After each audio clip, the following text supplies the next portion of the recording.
সিজনের শুরুতেই বানিয়ে নিচ্ছি দারুণ এই মাছের ঝোল, যেটা সিজনের শুরুতেই খেতে বেশি ভালো লাগে।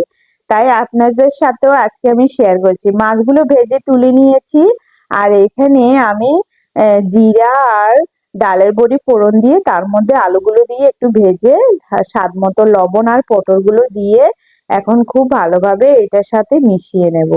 পটল আর আলুগুলো হালকা একটু ভেজে নেব। এখন দিয়ে দিলাম পেঁয়াজ কুচি, ওটাও খুব ভালোভাবে সবকিছুর সাথে মিশিয়ে নেব।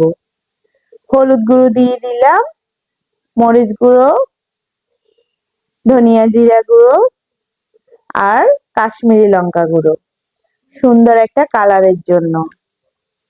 এখন সব মশলা পটলের গায়ে খুব ভালোভাবে মিশিয়ে দেখুন এরকম শুকনা শুকনা হয়ে আসলে আমি এখানে অ্যাড করেছি গরম জল। গরম জল দিলে কিন্তু তরকারির ফ্লেভার খুব ভালো আসে। এখন শুধু ফুটাবো, সাথে দিয়ে দিলাম কিছু টমেটো। এখন আমি ঝোলের উপরে দিয়ে দিলাম মাছগুলো। লো আঁচে রান্না করব 10 থেকে 15 মিনিট। এখন ধনিয়া পাতা দিয়ে এই ঝোলটা আরো কিছুক্ষণ রেখে নামিয়ে নেব। সিজনের শুরুতে দারুণ লাগে কিন্তু খেতে এই রেসিপিটা। তো কে কে খেয়ে ফেলেছেন অবশ্যই কমেন্ট করে জানাবেন। আর রেসিপিটা যদি একবার ভালো লাগে অবশ্যই একটা লাইক করে দেবেন। এখন আমি নামিয়ে নিয়েছি মাছগুলো। গরম ভাতে খেতে কিন্তু এই ঝোলটা দারুণ হয়েছিল। অবশ্যই একবার করে খাবেন।